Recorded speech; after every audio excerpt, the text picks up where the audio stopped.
చేపట్టారు. తర్వాత కవితను అరెస్టు చేస్తున్నట్లు ప్రకటించారు.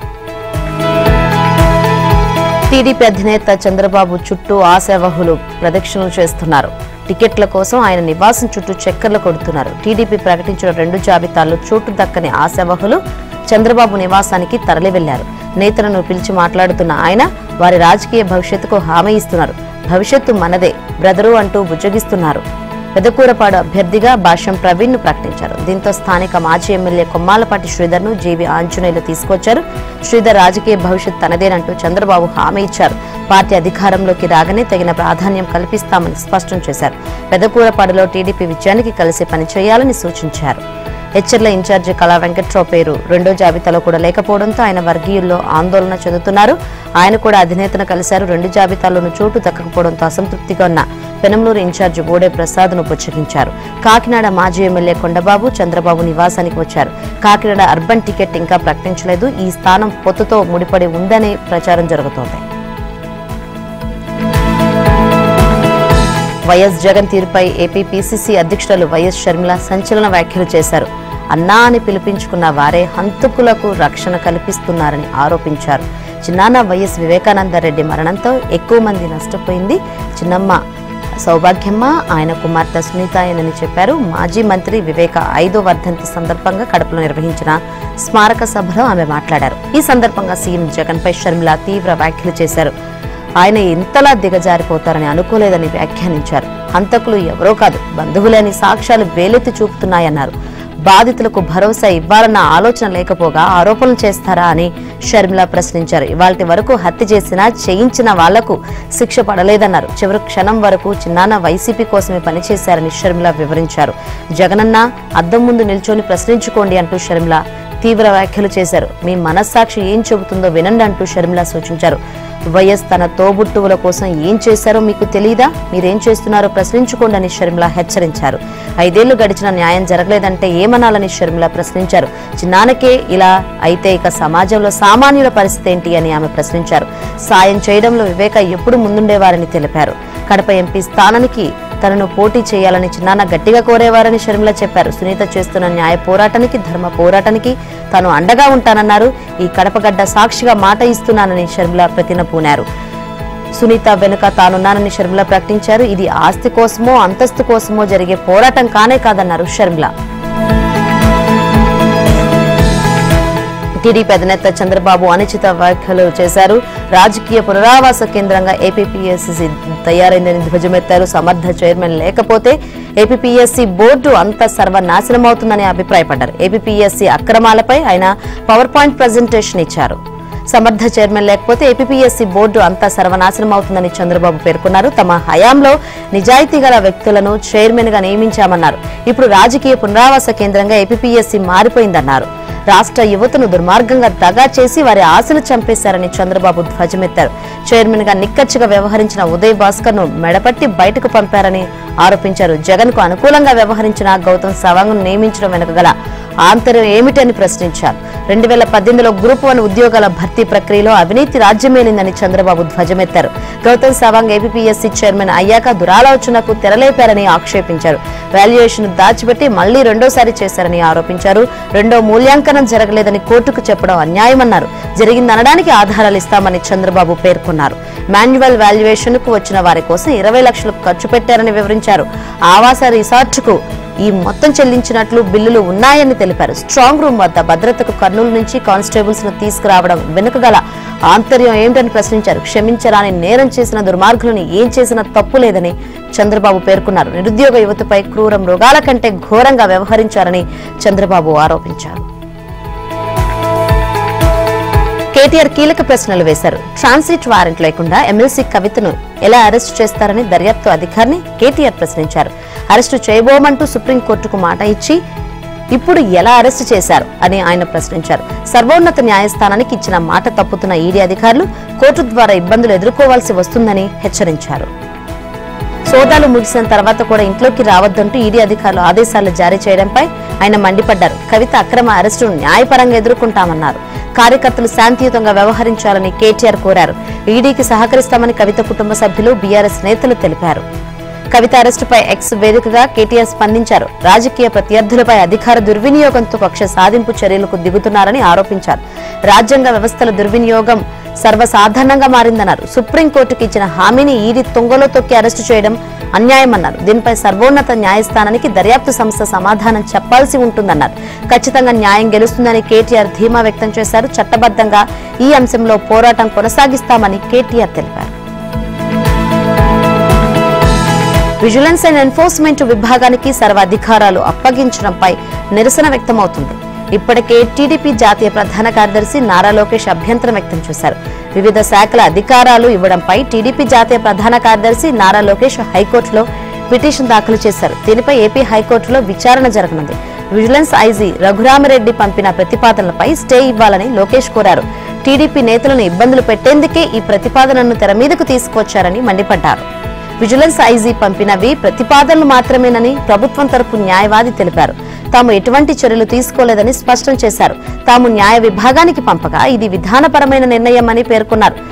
తదుపరి నిర్ణయం ప్రభుత్వమే తీసుకోవాలని లాయర్ గుర్తు చేశారు. ప్రభుత్వ తరపు న్యాయవాది చెప్పిన అంశాలన్నింటినీ హైకోర్టు రికార్డు చేసింది. తదుపరి విచారణను కోర్టు వాయిదా వేసింది. బీజేపీ నేత మహబూబ్ నగర్ మాజీ ఎంపీ జితేందర్ రెడ్డి కీలక నిర్ణయం తీసుకున్నారు. భవిష్యత్తును దృష్టిలో పెట్టుకుని ఆయన కాంగ్రెస్ లో చేరారు. పార్టీ రాష్ట్ర వ్యవహారాల ఇన్ఛార్జి దీపాదాస్ మున్షి కాంగ్రెస్ కండువా కప్పి జితేందర్ రెడ్డిని పార్టీలోకి ఆహ్వానించారు. కార్యక్రమంలో సీఎం రేవంత్ రెడ్డి, ఉప ముఖ్యమంత్రి భట్టి విక్రమార్క, ఉత్తమ్ కుమార్ రెడ్డి తదితరులు పాల్గొన్నారు. మహబూబ్ నగర్ ఎంపీ టికెట్ ఆశించిన జితేందర్ రెడ్డికి బీజేపీ అవకాశం కల్పించకపోవడంతో ఆయన తీవ్ర అసంతృప్తితో రగిలిపోయారు. జితేందర్ రెడ్డి నివాసానికి సీఎం రేవంత్ రెడ్డి వెళ్లిన సమయంలో చర్చలు జరిగాయి. ఆ తర్వాత జితేందర్ రెడ్డి జెండా మార్చారని తెలుస్తోంది. కాంగ్రెస్ లో చేరిన వెంటనే జితేందర్ కు కీలక పదవి వరించింది. ఢిల్లీలో తెలంగాణ ప్రభుత్వ ప్రత్యేక ప్రతినిధిగా, రాష్ట్ర ప్రభుత్వ సలహాదారుగా నియమిస్తూ తెలంగాణ సర్కారు ఉత్తర్వులు జారీ చేసింది.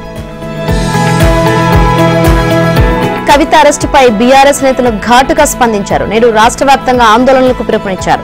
రాజకీయ కుట్రలో భాగంగానే కవితను ఈడీ అరెస్టు చేసిందని హరీష్ రావు ఆరోపించారు. సుప్రీంకోర్టులో కేసు పెండింగ్ లో ఉండగా శని, ఆదివారం కోర్టుకు సెలవు ఉంటుందని తెలిసి పథకం ప్రకారమే అరెస్టు చేశారని ఆరోపించారు. తమపై బురద జల్లాలని, తమను దెబ్బతీయాలని రాజకీయ దురుద్దేశంతో ఇలాంటి చర్యలకు పాల్పడుతున్నారని హరీష్ రావు మండిపడ్డారు. పార్లమెంట్ ఎన్నికల్లో బీఆర్ఎస్ ను దెబ్బతీయడానికి బీజేపీ, కాంగ్రెస్ కుట్ర పన్నాయని ఫైర్ అయ్యారు. కవిత నివాసం వద్దకు బీఆర్ఎస్ కార్యకర్తలు భారీగా చేరుకోవడంతో ఉద్రిక్తత నెలకొంది. కేంద్ర ప్రభుత్వం ఈడీకి వ్యతిరేకంగా నినాదాలు చేశారు. కవితను ఎందుకు అరెస్టు చేస్తున్నారో చెప్పలేదని బీఆర్ఎస్ లీగల్ సెల్ ప్రధాన కార్యదర్శి సోమ భారత్ తెలిపారు. సుప్రీంకోర్టులో కేసు పెండింగ్ లో ఉండగా ఎన్నికల ముందు అరెస్టులు ఏంటని ప్రశ్నించారు. దీనిపై న్యాయ పోరాటం చేస్తామని ప్రకటించారు. అరెస్టు విషయం తెలుసుకున్న మాజీ మంత్రులు కేటీఆర్, హరీష్ రావుతో పాటు పలువురు బీఆర్ఎస్ నేతలు కవిత నివాసం వద్దకు చేరుకున్నారు. ప్రధాని మోదీపై రాహుల్ గాంధీ తీవ్ర స్థాయిలో మండిపడ్డారు. ఎలక్ట్రల్ బాండ్స్ ప్రపంచంలోనే అతిపెద్ద దోపిడీ అన్నారు. ఎలక్ట్రల్ బాండ్స్ ద్వారా సేకరించిన నిధుల ద్వారా పలు రాష్ట్రాల్లోని ప్రభుత్వాలను బీజేపీ కూలగొట్టిందని ఆరోపించారు. కాంగ్రెస్ ప్రభుత్వం ఉన్న రాష్ట్రాలకు, కాంట్రాక్టులకు ఎలక్ట్రల్ బాండ్స్ కు ఎలాంటి సంబంధం లేదని రాహుల్ తెలిపారు. దేశంలో రాజకీయంగా ఉన్న ఆర్థిక వ్యవస్థను సమూలంగా నాశనం చేశారంటూ రాహుల్ ఫైర్ అయ్యారు. ప్రధాని మోదీపై రాహుల్ గాంధీ మరోసారి మండిపడ్డారు. ఎలక్ట్రల్ బాండ్స్ ప్రపంచంలోనే అతిపెద్ద దోపిడీ అని రాహుల్ పేర్కొన్నారు. ఎలక్ట్రల్ బాండ్స్ నిధులతో మోదీ ప్రభుత్వం పలు రాష్ట్రాల్లో ప్రభుత్వాలను కూలగొట్టిందని ధ్వజమెత్తారు. కాంగ్రెస్ ప్రభుత్వం ఉన్న రాష్ట్రాల్లో కాంట్రాక్టులకు ఎలక్ట్రల్ బాండ్స్ కి ఎలాంటి సంబంధం లేదన్నారు. రాజకీయ, ఆర్థిక వ్యవస్థను మోదీ నాశనం చేశారని రాహుల్ ఆరోపించారు. మంత్రి కోమటిరెడ్డి వెంకటరెడ్డి అనుచిత వ్యాఖ్యలు చేశారు. తెలంగాణలో బీఆర్ఎస్ నేతలు మాజీ సీఎం కేసీఆర్ ఓటమి చెందడంతో రాష్ట్ర ప్రజలు సంబరపడుతున్నారని చెప్పారు. కేసీఆర్ దిగిపోవడంతో తెలంగాణకు దశ పట్టిందని మరికొందరు భావిస్తున్నారని మంత్రి కోమటిరెడ్డి వెంకటరెడ్డి అన్నారు. తమకు పేరు వస్తుందన్న భయంతో వివిధ ప్రాజెక్టులని కేసీఆర్ పూర్తి చేయలేదని ఆరోపించారు. వర్షాకాలంలోగా బ్రాహ్మణ వెల్లంకు కాలువలు తవ్వించి చెరువులు నింపుతామని కోమటిరెడ్డి హామీ ఇచ్చారు. 2.5 ఏళ్లలో ఎస్ఎల్బీసీ పూర్తి చేసి సాగు నిరందిస్తామన్నారు. బీఆర్ఎస్ నాయకులు కాంగ్రెస్, బీజేపీలోకి వెళ్తున్నారని, చివరికి ఆ పార్టీలో నలుగురే మిగులుతారని కోమటిరెడ్డి వ్యాఖ్యానించారు. మంత్రి హోదాలో తొలిసారిగా బ్రాహ్మణ వెల్లంకు వెళ్లిన కోమటిరెడ్డికి గ్రామస్తులు ఘన స్వాగతం పలికారు. 67 కోట్ల అంచనా వ్యయంతో చేపట్టనున్న రోడ్ల నిర్మాణానికి ఆయన శంకుస్థాపన చేశారు. హైదరాబాద్ లో ప్రధానమంత్రి నరేంద్ర మోదీ రోడ్ షో నిర్వహించారు. ఢిల్లీ నుంచి బేగంపేట ఎయిర్పోర్ట్ కు చేరుకున్న మోదీ మల్కాజ్గిరి రోడ్ షోలో పాల్గొన్నారు. మీర్జాలగూడ నుంచి మల్కాజ్గిరి వరకు 1.3 కిలోమీటర్ల దూరం వరకు ప్రధాని రోడ్ షో సాగింది. రోడ్డుకు ఇరువైపులా వేలాది మంది అభిమానులు, కార్యకర్తలు ఘన స్వాగతం పలికారు. రోడ్డుకు ఇరువైపులా బారులు తీరిన పార్టీ శ్రేణులు అభిమానులకు మోదీ అభివాదం చేస్తూ ముందుకు సాగారు. ఈ సందర్భంగా పలు చోట్ల ఏర్పాటు చేసిన సాంస్కృతిక కార్యక్రమాలు సందడి చేశాయి. మోడీ వేషధారణలు ప్రత్యేక ఆకర్షణగా నిలిచాయి. రోడ్ షో అనంతరం మోదీ నేరుగా రాజ్భవన్ కు వెళ్లారు. ఇవాళ ఉదయం రాజ్భవన్ నుంచి నేరుగా నాగర్ కర్నూలు వెళ్తారు. అక్కడ బహిరంగ సభలో మోదీ పాల్గొంటారు. ఈ సభకు సంబంధించిన ఏర్పాట్లను భారీగా ఏర్పాట్లు చేశారు. పార్లమెంట్ ఎన్నికల ప్రచారంలో బీజేపీ దూకుడు పెంచింది. దీనిలో భాగంగా 10 రోజుల్లోనే ప్రధాని రెండోసారి రాష్ట్రానికి వస్తున్నారు. ప్రధాని రాష్ట్రంలో ఇటీవల జోరుగా హుషారుగా పర్యటించారు. తాజాగా మరోసారి రాష్ట్రంలో పర్యటించడంతో బీజేపీ శిబిరంలో ఉత్తేజం నెలకొంది. వైసీపీ కార్యకర్తలు రెచ్చిపోతున్నారు. అడ్డొచ్చే వారిపై దాడులు చేస్తున్నారు. సత్యసాయి జిల్లా చెన్నై కొత్తపల్లిలో వైసీపీ నేతలు బరితెగించారు. నాగా సముద్రం ఫ్లెక్సీల విషయంలో వివాదం తలెత్తింది. రాప్తాడు ఎమ్మెల్యే ప్రకాష్ రెడ్డికి ఈ విషయం తెలియడంతో తన అనుచరులను గ్రామానికి పంపారు. టీడీపీ నేత దండు ఓబులేసు నివాసం దగ్గర ప్రకాష్ రెడ్డి అనుచరులు హంగామా చేశారు. టీడీపీ నాయకులపై వైసీపీ నాయకుడు మామిళ్లపల్లి అమర్నాథ్ రెడ్డి దాడికి ప్రయత్నించాడు. ఈ సంఘటనను గ్రామస్తులు తీవ్రంగా ప్రతిఘటించారు. అమర్నాథ్ రెడ్డిని అతని అనుచరులను గ్రామస్తులు తరిమికొట్టారు. అమర్నాథ్ రెడ్డి గతంలోనూ పలువురుపై భౌతిక దాడులకు పాల్పడినట్లు గ్రామస్తులు తెలిపారు. వైసీపీ నాయకులు దాడులకు పాల్పడుతున్నా పోలీసులు పట్టించుకోవడం లేదనే విమర్శలు నెలకొన్నాయి. దాడికి ప్రయత్నించిన వైసీపీ నాయకులను వదిలిపెట్టి టీడీపీ కార్యకర్తలపై కేసులు పెట్టడానికి పోలీసులు సిద్ధమవుతున్నారు. టీడీపీ నేత పరిటాల సునీత టీడీపీ కార్యకర్తలకు గ్రామస్తులకు అండగా ఉంటారని హామీ ఇచ్చారు. కొన్ని నెలలుగా ఐసీసీ ప్రయోగాత్మకంగా అమలు చేస్తున్న స్టాప్ క్లాక్ నిబంధన ఇక అధికారికం కానుంది. జూన్లో మొదలయ్యే టీ20 ప్రపంచ కప్ నుంచి ఈ నిబంధనను అమల్లోకి తెస్తున్నట్లు ఐసీసీ ప్రకటించింది. టీ20లతో పాటు వన్డేల్లోనూ ఈ నిబంధన ఉంటుంది. ఏప్రిల్ చివరి వరకు ప్రయోగాత్మకంగా పరిశీలనను కొనసాగించాలని భావించినప్పటికీ ఈ నిబంధనతో ఇప్పటికే సత్ఫలితాలు సాధించారు. జూన్ నుంచి స్టాప్ క్లాక్ నిబంధనను అధికారికం చేయబోతున్నట్లు ఐసీసీ ప్రకటించింది. దుబాయ్లో జరుగుతున్న ఐసీసీ బోర్డు సమావేశాల్లో ఈ నిర్ణయం తీసుకున్నారు. స్టాప్ క్లాక్ నిబంధన ప్రకారం ఒక ఓవర్ ముగిశాక నిమిషం వ్యవధిలోనే ఇంకో ఓవర్ మొదలు పెట్టాలి. నిమిషానికి మించి వ్యవధి తీసుకుంటే 2 సార్లు హెచ్చరికతో సరిపెడతారు. మూడోసారి కూడా సమయం మించితే బౌలింగ్ జట్టుకు 5 పరుగుల పెనాల్టీ విధిస్తారు. స్టాప్ క్లాక్ నిబంధనల వల్ల వన్డేలో దాదాపు 20 నిమిషాల సమయం ఆదా అవుతున్నట్లు ఐసీసీ వెల్లడించింది.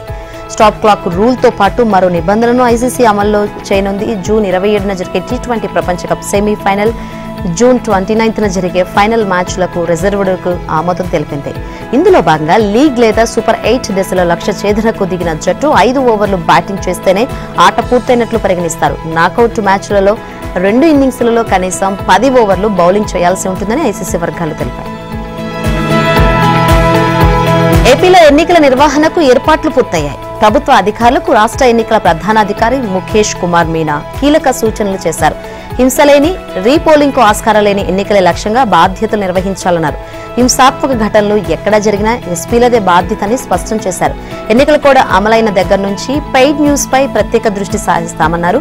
పార్టీ అనుబంధ ఛానళ్లలో అనుకూలంగా వార్తలు వస్తే ఆ వ్యయాన్ని పార్టీ అభ్యర్థుల ఖాతాకు జమ చేస్తామన్నారు. ఎంసీఎంసీ కమిటీలు ఈ తరహా వార్తలను, ప్రచారాలను నిశితంగా పరిశీలిస్తాయన్నారు. ఇప్పటి వరకు అన్ని రాజకీయ పార్టీల నుంచి 155 ప్రకటనల కోసం ఈసీకి దరఖాస్తులు వచ్చాయని చెప్పారు. ఎమ్మెల్యేకు 40 లక్షలు, ఎంపీ అభ్యర్థికి 95 లక్షల రూపాయలను మాత్రమే ఈసీ ఎన్నికల వ్యయంగా అనుమతించిందని తెలిపారు. నామినేషన్ల చివరి తేదీ నుంచి అభ్యర్థుల ఎన్నికల వ్యయాన్ని పరిగణలోకి తీసుకుంటామని వివరించారు. ప్రభుత్వ ఉద్యోగులు ఏ పార్టీ ప్రచారంలో పాల్గొనకూడదని సర్వీసు నిబంధనలోనే ఉందని అన్నారు. అలాంటి ఉదంతాలు వస్తే క్రమశిక్షణ చర్యలు తీసుకుంటామని ముఖేష్ కుమార్ మీనా హెచ్చరించారు. హింసలేని, రీపోలింగ్ కు ఆస్కారం లేని ఎన్నికలే తమ లక్ష్యమని సీఈఓ ముఖేష్ కుమార్ మీనా పేర్కొన్నారు. ఎక్కడ హింసాత్మక ఘటనలు జరిగినా ఎస్పీలదే బాధ్యత వహించాల్సి ఉంటుందన్నారు. ఎన్నికలు కూడా అమల్లోకి వస్తే పెయిడ్ న్యూస్ పై ప్రత్యేక దృష్టి సారిస్తామన్నారు. పార్టీ అనుబంధ ఛానల్స్ లో అనుకూల వార్తలపై కూడా నిఘా వేస్తామన్నారు. మాజీ మంత్రి వివేకానంద రెడ్డి కుమార్తె సునీత సూటి ప్రశ్నలు సంధించారు. అంతఃకర శుద్ధి అంటే అర్థం తెలుసా అని నిలదీశారు. వివేకానంద హత్య కేసులో నిందితులకు శిక్ష పడాలని పోరాడుతున్న తనపై నింద మోపడం ఎంతవరకు సమంజసమని ప్రశ్నించారు. హత్యతో తన కుటుంబానికి సంబంధం ఉంటే ఎందుకు అరెస్టు చేయలేదని నిలదీశారు. వివేక 5వ వర్ధంతి సందర్భంగా కడపలో నిర్వహించిన స్మారక సభలో ఆమె మాట్లాడారు. వివేకానంద రెడ్డి జీవితాంతం వైఎస్ఆర్ కోసమే పనిచేశారని చెప్పారు. ఉమ్మడి కుటుంబానికి ఎంతో ప్రాధాన్యం ఇచ్చేవారన్నారు. ఫ్యాక్షన్, హింసను తగ్గించాలని నిత్యమూ ఆలోచించేవారని చెప్పారు. వివేకానంద దూరమై 5 ఏళ్లు పూర్తయిన సందర్భంగా సునీత విచారం వ్యక్తం చేశారు. ఆయనకు అంత కీడు ఎలా తలపెట్టారని ఆలోచిస్తున్నప్పుడే జగనన్న సీఎం అయ్యారని సునీత పేర్కొన్నారు. ప్రజలందరికీ న్యాయం చేస్తానని ఆయన ప్రమాణ స్వీకారం చేశారని గుర్తు చేశారు. అది చూసి తామంతా గర్వపడ్డామన్నారు. జగనన్నను తాను ఒక ప్రశ్న అడుగుతున్నానన్నారు. అంతఃకర శుద్ధిగా అంటే అర్థం తెలుసా అని ప్రశ్నించారు. వివేకను చంపిన వారికి, చంపించిన వారికి శిక్ష పడేలా చేయాల్సిన బాధ్యత మీకు లేదా అని ప్రశ్నించారు. ఇప్పటి వరకు హంతకులకు శిక్ష పడేలా ఎందుకు చర్యలు చేపట్టలేదని సునీత ప్రశ్నించారు. మీ ప్రమాణాన్ని ఎందుకు నిలబెట్టుకోలేదని జగన్ను ఆమె ప్రశ్నించారు. ఈ నేరం చేశామని చెప్పడం మీకు ఎబ్బెట్టుగా లేదా అని నిలదీశారు. ప్రభుత్వంలో ఉండి తమపై ఆరోపణలు చేయడం ఏంటి అని ప్రశ్నించారు. హంతకులను పట్టిస్తే 5 లక్షలు ఇస్తామని సిబిఐ ప్రకటించిందన్నారు. మమ్మల్ని పట్టించి ఆ బహుమతి అందుకోవాలని సునీత సవాల్ విసిరారు. బీఆర్ఎస్ ఎమ్మెల్సీ కవిత అరెస్టుపై కేంద్ర మంత్రి, బీజేపీ రాష్ట్ర అధ్యక్షుడు కిషన్ రెడ్డి స్పందించారు. నేరం చేయనప్పుడు కవితకు భయమెందుకని ప్రశ్నించారు. ఈడీ విచారణకు కవిత సహకరించాలని సూచించారు. ఇన్నాళ్లు విచారణకు సహకరించకుండా కవిత తప్పించుకుని తిరిగారని విమర్శించారు. విచారణకు సహకరించలేనందునే ఈడీ ఆమె ఇంటికి వెళ్లిందన్నారు. కక్ష సాధింపు చర్యలకు దిగాల్సిన అవసరం బీజేపీకి లేదని కిషన్ రెడ్డి స్పష్టం చేశారు. విచారణ సంస్థలు తమ పని తాము చేసుకుపోతుందన్నారు. బీఆర్ఎస్ ఎమ్మెల్సీ కవిత అరెస్టుపై బీజేపీ నేతలు తొందరపడి మాట్లాడొద్దని కిషన్ రెడ్డి ఆదేశించారు. కవిత అరెస్టుతో బీజేపీకి ఎటువంటి సంబంధం లేదని ఆయన స్పష్టం చేశారు. కవిత ఎపిసోడ్ తెలంగాణకు సంబంధించింది కాదన్నారు. అది ఆమె వ్యక్తిగత విషయమన్నారు. బీజేపీ నేతలు ప్రెస్ మీట్లు పెట్టొద్దని కిషన్ రెడ్డి ఆదేశాలు జారీ చేశారు. కాంగ్రెస్ హయాంలో ముస్లిం మైనార్టీలకు అన్ని రంగాల్లో సముచిత స్థానం కల్పిస్తున్నామని సీఎం రేవంత్ రెడ్డి హామీ ఇచ్చారు. ఎల్బీ స్టేడియంలో ప్రభుత్వ ఆధ్వర్యంలో నిర్వహించిన ఇఫ్తార్ విందులో ఆయన పాల్గొన్నారు. ముస్లింలకు రంజాన్ శుభాకాంక్షలు తెలిపారు. కాంగ్రెస్ ప్రభుత్వం ముస్లిం, క్రిస్టియన్ మైనారిటీల అభివృద్ధికి కృషి చేస్తుందని సీఎం రేవంత్ తెలిపారు. ముస్లింలకు 4% రిజర్వేషన్లు రద్దు చేయడం ప్రధాని మోదీ, కేంద్ర హోంమంత్రి అమిత్ షా వల్ల కాదన్నారు. రిజర్వేషన్ల అమలు జరిగేలా చూసే బాధ్యత తాము తీసుకుంటామన్నారు. మైనార్టీ స్కూల్స్ కు భవనాల కోసం ప్రభుత్వం ఇప్పటికే నిధులు విడుదల చేసింది అని రేవంత్ తెలిపారు. ముస్లింలకు 4% రిజర్వేషన్లు అమలు జరిగేలా చూస్తామని సీఎం రేవంత్ హామీ ఇచ్చారు. మైనార్టీ స్కూల్స్ కు భవనాల కోసం ప్రభుత్వం ఇప్పటికే నిధులు విడుదల చేసినట్లు సీఎం రేవంత్ చెప్పుకొచ్చారు. కార్యక్రమంలో డిప్యూటీ సీఎం భట్టి విక్రమార్క, మంత్రి పొంగులేటి శ్రీనివాసరెడ్డి, ఎంపీ అసదుద్దీన్, షబ్బీర్ అలీ తదితరులు పాల్గొన్నారు. బీజేపీ సభకు భారీగా ఏర్పాట్లు జరుగుతున్నాయి. నాగర్ కర్నూలు జిల్లా కేంద్రంలో చురుగ్గా సన్నాహాలు జరుగుతున్నాయి. బీజేపీ విజయ సంకల్ప సభకు ప్రధాని మోదీ ముఖ్య అతిథిగా హాజరు కావడంతో పెద్ద ఎత్తున సభ ప్రాంగణాన్ని ఏర్పాటు చేస్తున్నారు. సభ ఏర్పాట్లను బీజేపీ నాయకురాలు డీకే అరుణ, నాగర్ కర్నూలు పార్లమెంటు సభ్యుడు పి రాములు, తల్లోజీ ఆచారితో పాటు పలువురు నాయకులు ఇప్పటికే పరిశీలించారు. నాగర్ కర్నూలు, మహబూబ్ నగర్, నల్గొండ జిల్లాలోని పార్లమెంటు నియోజకవర్గాలకు చెందిన కార్యకర్తలు మోదీ సభలో పాల్గొంటారు. నాగర్ కర్నూలు వేదిక మీద నుంచే ప్రధాని ఎన్నికల శంఖారావాన్ని పూరించనున్నారు. సార్వత్రిక ఎన్నికలు సర్వం సిద్ధమైంది. నేడు ఎన్నికల నగారా మోగనుంది. ఇవాళ మధ్యాహ్నం 3 గంటలకు కేంద్ర ఎన్నికల సంఘం స్కెడ్యూల్ ప్రకటించే అవకాశం ఉంది. లోక్ సభతో పాటుగానే ఆంధ్రప్రదేశ్ సహా 4 రాష్ట్రాల అసెంబ్లీలకు కూడా పోలింగ్ తేదీలను ప్రకటించనున్నారు. ప్రస్తుతం లోక్ సభకు జూన్ 16వ తేదీన 16తో గడువు ముగియనుంది. దీంతో పాటు ఆంధ్రప్రదేశ్, ఒడిశా, అరుణాచల్ ప్రదేశ్, సిక్కిం అసెంబ్లీలకు ఏడాది మేలోగా ఎన్నికలు జరగాల్సి ఉంది. ఇందుకోసం ఇటీవల దేశంలోని వివిధ రాష్ట్రాల్లో పర్యటించిన ఈసీ స్థానిక రాజకీయ పార్టీలు క్షేత్రస్థాయిలో అధికారులతో విస్తృత సమావేశాలు నిర్వహించింది. అనంతరం స్కెడ్యూల్ ను సిద్ధం చేసింది. గత లోక్సభ ఎన్నికలకు 2019 మార్చి 10న స్కెడ్యూల్ ను ప్రకటించారు. ఏప్రిల్ 11 నుంచి మే 19వ తేదీ వరకు 7 దేశాల్లో పోలింగ్ జరిగింది. మే 23న ఓట్ల లెక్కింపు చేపట్టి ఫలితాలను ప్రకటించారు. ఈసారి కూడా ఏప్రిల్, మే నెలల్లోనే ఎన్నికలు నిర్వహించేలా ఎన్నికల సంఘం ఏర్పాట్లు చేస్తుంది. స్కెడ్యూల్ ప్రకటించగానే ఎన్నికల కోడ్ అమల్లోకి వస్తుంది. అభ్యర్థుల జాబితాను ప్రకటించేందుకు వైసీపీ సిద్ధమవుతుంది. కడప జిల్లా ఇడుపులపాయలో వైఎస్ఆర్ సమాధి వద్ద పూజలు అనంతరం జాబితా విడుదల కానుంది. అసెంబ్లీ, లోక్సభ ఎన్నికల్లో పోటీ చేసే అభ్యర్థుల జాబితాపై ఇప్పటికే సీఎం జగన్ అనేక మార్పులు చేర్పులు చేశారు. జంతర్ మంతర్గా జాబితాలు తయారు కావడంతో వైసీపీ నేతలు కొందరు సైకిల్ ఎక్కిపోయారు. ఇప్పటికే 11 జాబితాలను జగన్ విడుదల చేసి 90 స్థానాలకు అభ్యర్థుల పేర్లను మార్పులు చేర్పులు చేశారు. ఎస్సీ, ఎస్టీ స్థానాలకు అధిక స్థాయిలో మార్పులు జరిగాయి. ఒక జిల్లా నుంచి ఇంకొక జిల్లాకు ఎమ్మెల్యే, ఎంపీ అభ్యర్థులను బదిలీ చేశారు. బాపట్ల జిల్లా వేమూరు నుంచి మంత్రి నాగార్జునను ప్రకాశం జిల్లా సంతనూతలపాడుకు బదిలీ చేశారు. నెల్లూరు సిటీ ఎమ్మెల్యే అనిల్ కుమార్ యాదవ్ ను నరసరావుపేటకు పంపించారు. ప్రకాశం జిల్లా ఎర్రగొండపాలెం ఉన్న మంత్రి ఆదిమూలపు సురేష్ ను అక్కడి నుంచి కొండేపి నియోజకవర్గానికి బదిలీ చేశారు. అనేక మంది ఎంపీలు రాజీనామా చేయగా మరికొంతమంది తిరిగి పోటీ చేసేందుకు ఆసక్తి ప్రదర్శించడం లేదు. దీంతో జాబితాలో మార్పులు చేర్పులు అనివార్యమయ్యాయి. చివరకు చిలుకలూరుపేటలో ఉన్న మంత్రి రజనీని గుంటూరు పశ్చిమ నియోజకవర్గానికి తరలించి అక్కడి మద్దాల గిరిధరకు హ్యాండ్ ఇచ్చారు. చిలుకలూరుపేటలో మల్లేల రాజేష్ ను తొలగించి గుంటూరు మేయర్ మనోహర్ నాయుడును అక్కడికి పంపించారు. చిలుకలూరుపేటలో ప్రజాగలం సభకు ఏర్పాట్లు చకచకా పూర్తయ్యాయి. ఆదివారం జరగబోయే సభలో ప్రధాని మోదీ పాల్గొంటారు. 2014లో గుంటూరులో 3 పార్టీలు కలిసి ఉమ్మడి సభను నిర్వహించి విజయం సాధించాయి. మళ్లీ అదే సెంటిమెంట్తో ఇప్పుడు ఉమ్మడి గుంటూరు గడ్డపై మరోసారి ఎన్నికల సమర శంఖం పూరించడానికి సిద్ధమవుతున్నాయి. లోకేష్ నేతృత్వంలో 3 పార్టీల ముఖ్య నేతలు సభ ఏర్పాట్లపై సమీక్షించారు. భారీ బహిరంగ సభకు హాజరయ్యి లక్షలాది మందికి ఎటువంటి అసౌకర్యం కలగకుండా పగడ్బందీగా ఏర్పాట్లు చేయాలని సూచించారు. 3 పార్టీలు కలిసి భారీ బహిరంగ సభ నిర్వహిస్తున్నాయని ఏపీ టీడీపీ అధ్యక్షుడు అచ్చెన్నాయుడు తెలిపారు. పొత్తు పెట్టుకున్న తర్వాత తొలి సభ గుంటూరులో జరుగుతుందన్నారు. ఏపీని పునర్నిర్మాణం చేసేందుకు ఎన్డీఏలో చేరినట్లు వెల్లడించారు. 5 కోట్ల మంది ప్రజల శ్రేయస్సు కోసమే చంద్రబాబు నాయుడు పొత్తు పెట్టుకున్నారని చెప్పారు. బీజేపీ, టీడీపీ, జనసేన కూటమి ఈ నెల 17న చిలుకలూరుపేటలో ప్రజాగలం పేరిట భారీ బహిరంగ సభ నిర్వహించనుంది. బొప్పుడిలో జరగనున్న ఎన్డీఏ కూటమి తొలి బహిరంగ సభకు ఏర్పాట్లు పూర్తయ్యాయి. టీడీపీ, జనసేన, బీజేపీ నేతృత్వంలో ఈ సభను నిర్వహించనున్నారు. ప్రధాని మోదీ పాల్గొనే సభను 3 పార్టీలు అత్యంత ప్రతిష్టాత్మకంగా తీసుకున్నాయి. 300 ఎకరాల్లో సభ ప్రాంగణాన్ని, పార్కింగ్ స్థలాన్ని కేటాయించారు. ఈ సభకు 10 లక్షల పైగా బీజేపీ, టీడీపీ, జనసేన తరపున కార్యకర్తలు హాజరవుతారని అంచనా వేస్తున్నారు. ప్రజాగలం పేరుతో సభ నిర్వహణకు 3 పార్టీలు నిర్ణయం తీసుకున్నాయి. ఈ సభ ద్వారా నరేంద్ర మోదీ, చంద్రబాబు, పవన్ కళ్యాణ్ ఒకే వేదికపైకి వచ్చి ఓటర్లను ఆకర్షించనున్నారు.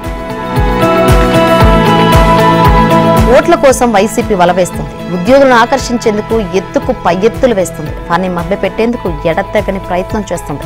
అధికార పీఠం ఎక్కినప్పటి నుంచి ఉద్యోగులపై కక్షగట్టినట్లు వ్యవహరించిన సీఎం జగన్ ఎన్నికల షెడ్యూల్ విడుదలకు ఒకరోజు ముందు వారిని మభ్యపెట్టేందుకు 2 డిఏలను ప్రకటించారు. ఉద్యోగ సంఘాల నేతలు, ఉద్యోగులు గత కొన్ని నెలలుగా పెండింగ్ డిఏలు ఇవ్వాలని నెత్తి నోరు కొట్టుకుని మొత్తుకున్నా పట్టించుకుని జగన్ అకస్మాత్తుగా ఉత్తర్వులు జారీ చేశారు. సంఘాల నేతల క్యాంపు కార్యాలయం చుట్టూ ప్రదక్షిణలు చేసినా పట్టించుకుని వైసీపీ పెద్దలు ఒకేసారి 2 డిఏలను ప్రకటించారు. డిఏల ప్రకటన వెనుక ఎన్నికల జిమ్ముకు ఉందని పలువురు లాజిక్ గా చెబుతున్నారు.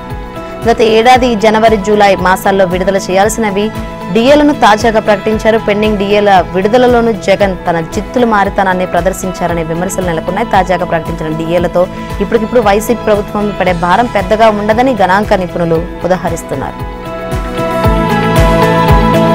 పొత్తులు, ఎత్తులపై ఏపీ బీజేపీ నేతలు అసంతృప్తి చెందుతున్నారు. సార్వత్రిక ఎన్నికల నేపథ్యంలో ఏపీ బీజేపీలో నిరసన స్వరాలు వినిపిస్తున్నాయి. పొత్తులో భాగంగా సీట్ల కేటాయింపులో తమకు అన్యాయం జరిగిందని బీజేపీ సీనియర్ నాయకులు కొందరు ఆగ్రహం వ్యక్తం చేస్తున్నారు.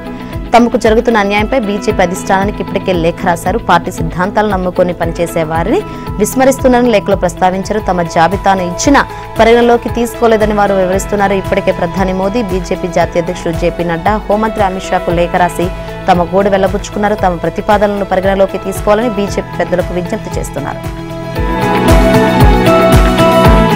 వైసీపీ సర్కార్ తీరుపై అమరావతి రైతులు మండిపడుతున్నారు. ఎన్నికల నోటిఫికేషన్ వచ్చే వరకు వైసీపీ ప్రభుత్వం కుట్రలు సాగిస్తుందని ధ్వజమెత్తారు. అమరావతిలో భూ సేకరణ ప్రకటనను ఉపసంహరించుకోవడంపై మండిపడుతున్నారు.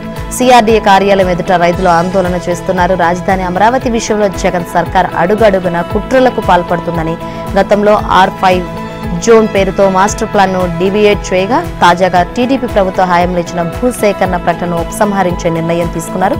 ఈ నిర్ణయం చట్ట విరుద్ధమని పేర్కొంటూ రైతులు నిరసన వ్యక్తం చేస్తున్నారు. ఇప్పటికే తుళ్లూరు దీక్ష శిబిరం వద్ద నుంచి సిఆర్డీఏ ఆఫీస్ వరకు పాదయాత్ర నిర్వహించారు. ప్రభుత్వానికి వ్యతిరేకంగా నినాదాలు చేశారు. 1550 రోజుల పాటు రైతులు ఉద్యమాలు కొనసాగించారు. రాజధాని మాస్టర్ ప్లాన్ విచ్ఛిన్నానికి పూనుకుంటే సహించేది లేదని రైతులు హెచ్చరిస్తున్నారు.